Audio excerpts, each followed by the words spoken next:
के निर्माण में तेजी लाने का भी प्रयास करें। दक्षिणी अमेरिका के राष्ट्र के मंत्री मार्गरेट मेजेनस ने कहा है कि भारत में शिखर सम्मेलन के बाद G20 की अध्यक्षता की कमान मिलने के बाद ब्राजील वैश्विक संस्कृति में सुधार के लिए कार्रवाई उन्मुख प्रयासों पर काम करना जारी रखेगा। इस वर्ष का G20 शिखर सम्मेलन भारत की अध्यक्षता में 9 और 10 सितंबर को नई दिल्ली में आयोजित किया जाएगा, जहां सदस्य और अतिथि देश विभिन्न आर्थिक सुधारों पर चर्चा करेंगे। पिछले हफ्ते वाराणसी में G20 संस्कृति मंत्रियों की बैठक के मौके पर एक साक्षात्कार में ब्राजील के संस्कृति मंत्री ने कहा था कि कॉपीराइट मुद्दे, सांस्कृतिक कार्यकर्ताओं के अधिकार और विरासत का संरक्षण तत्काल एजेंडा है और समूह की अध्यक्षता हमारे लिए इन प्रयासों में सहयोग करने का एक विशेष अवसर बन सकती है। अगले साल ब्राजील में G20 संस्कृति ट्रैक बैठकों की तैयारियों के बारे में पूछे जाने पर लोकप्रिय गायिका से नेता बनी सुश्री मेनेंजेस ने ये कहा कि शुरुआती चरणों में एक आभासी बैठक और उसके बाद 3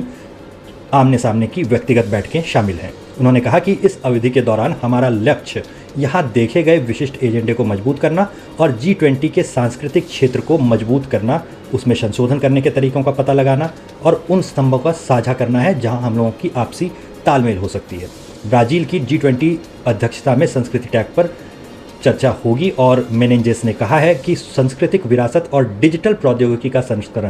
संरक्षण मुख्य विषयों में से एक होगा। मंत्री ने यह भी बताया कि सांस्कृतिक और सामाजिक विविधता, विरासत और कॉपीराइट सहित डिजिटल वातावरण अत्यंत महत्वपूर्ण है। इन विषयों की स्थिरता और संरक्षण के लक्ष्यों को एकीकृत करना आवश्यक है। खासकर ब्राजील के पारंपरिक समुदायों को संस्कृति के संदर्भ में देखा जाए, ये ज़रूरी हो जाता है। 26 अगस्त को उत्तर प्रदेश के वाराणसी में G20 देशों की संस्कृति मंत्रियों की बैठक में भारत की अध्यक्षता में व्यक्त संस्कृति के 4 स्तंभों पर विचार विमर्श किया गया। ये 4 स्तंभ हैं: सांस्कृतिक संपत्ति की सुरक्षा और पुनर्स्थापना, स्थायी भविष्य के लिए जीवित विरासत का दोहन, सांस्कृतिक और रचनात्मक उद्योगों और रचनात्मक अर्थव्यवस्था को बढ़ावा देना और संस्कृति की सुरक्षा और प्रचार के लिए डिजिटल प्रौद्योगिकियों का लाभ उठाना। G20 यानी इंडोनेशिया, भारत, ब्राजील के एक तिकड़ी सदस्य के रूप में अतीत, वर्तमान और भविष्य के अध्यक्ष के रूप में सुश्री मेनेंजेस ने बैठक में एक भाषण दिया, जिसके बाद मंत्री स्तरीय परिणाम दस्तावेज और अध्यक्ष का सारांश काशी कल्चर पाथवे नाम से जारी किया गया।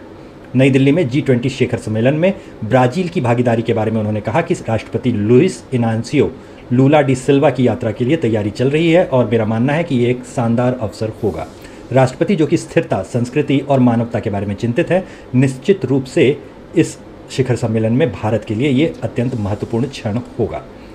ये पूछे जाने पर कि अगले G20 अध्यक्षता संभालने की प्रत्याशा में ब्राजील और उनकी सरकार का क्या इरादा है,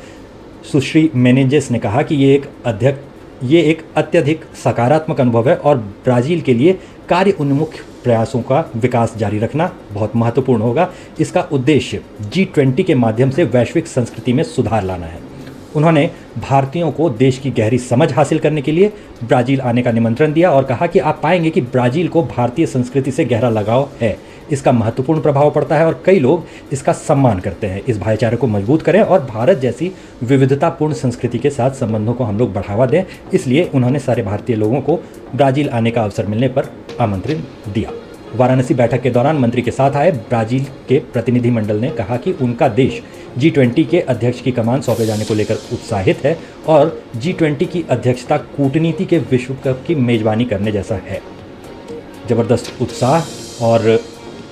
ब्राजील और भारत के बीच में सांस्कृतिक रूप से विविध 2 देशों के बीच समानता के तत्व काफ़ी कुछ देखने को मिले, इसलिए भारत से बैटन प्राप्त करना बहुत अच्छा रहेगा, ऐसा ब्राजील के संस्कृति मंत्रालय के सूत्रों ने कहा। G20 की बैठकों में प्रमुख स्तंभों में सांस्कृतिक संपत्ति का सांस्कृतिक संरक्षण और पुनर्स्थापन, विरासत और उसका संरक्षण, बौद्धिक संपदा, कृत्रिम बुद्धिमत्ता यानी आर्टिफिशियल इंटेलिजेंस और संस्कृति के क्षेत्र में इसके निहितार्थ शामिल होंगे। काशी कल्चर पाथवे नाम के दस्तावेज में सभी सदस्य विरासत के संरक्षण पर एकमत हुए और उन्होंने कहा कि हम सांस्कृतिक विरासत के विनाश के खिलाफ एकजुट हैं, चाहे वो जानबूझकर या समपार्श्विक हो, विशेष रूप से संघर्ष की स्थिति में जो कि शांति की संभावनाओं को कम करते हैं और वैश्विक स्थिरता को कमजोर करके प्रभावित आबादी के लिए सतत विकास के अवसर भी कम करते हैं। दस्तावेज में कहा गया है कि अंतर्राष्ट्रीय मानकों के अनुरूप निवारक संरक्षक उपायों और क्षतिग्रस्त सांस्कृतिक विरासत के पुनर्वास का समर्थन किया जाएगा। केंद्रीय मत्स्य पालन, पशुपालन और